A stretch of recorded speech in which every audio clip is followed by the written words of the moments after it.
There are a lot of different ways to train your legs, and a lot of people think that you got to lift big to get big. That doesn't necessarily work for everyone. It doesn't work for me, for example. I mean, I've trained for strength where, I've had a 505 deadlift, I've had a squat in the low 400s, and you know what? The size wasn't what you would think it would be on my frame. I had some size, and I still do, but it isn't necessarily what you would have thought it would have been for someone who could lift that sort of weight. So here's the thing. I know that long term, you can't just PR forever. It's just an injury waiting to happen, right? And I like my time at the gym. I don't want to be injured and not be able to go. That would be depressing to me, okay? So, what I want to do is just have more volume and make the weight feel more like an opportunity to take a weight that's lighter and make it feel heavier and get the benefit. So, today when I went to the gym, I didn't squat anything more than 225. And I can, clearly. But what I did was I squat that 225 10 times.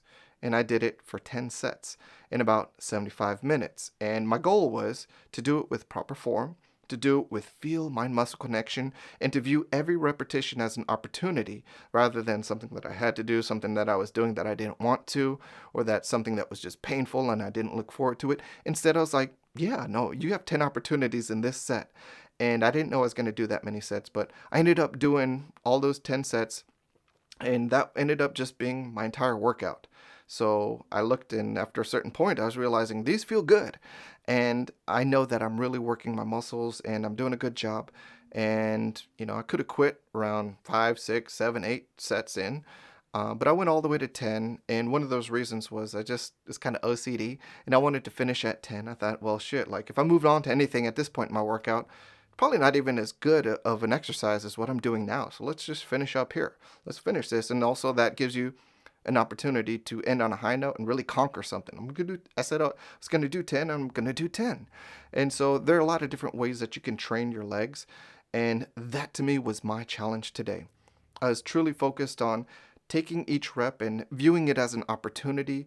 And when I stepped under the bar, it was going to be with focus, control. My breathing was going to be right. My focus was going to be right. I wanted to make sure that every rep was to parallel or below. And I was really challenging myself on that. So I was practicing technique, I was practicing form. And you know what? This is something that you can do in your workout. You can train for a weight, and the goal is to make it feel heavier. All right, because when I go slower, or when I try to have certain balance, or when I try to make sure that I'm in total control, that makes me really feel in tune with the weight and it feels heavy. So that's something that you might want to incorporate into your training.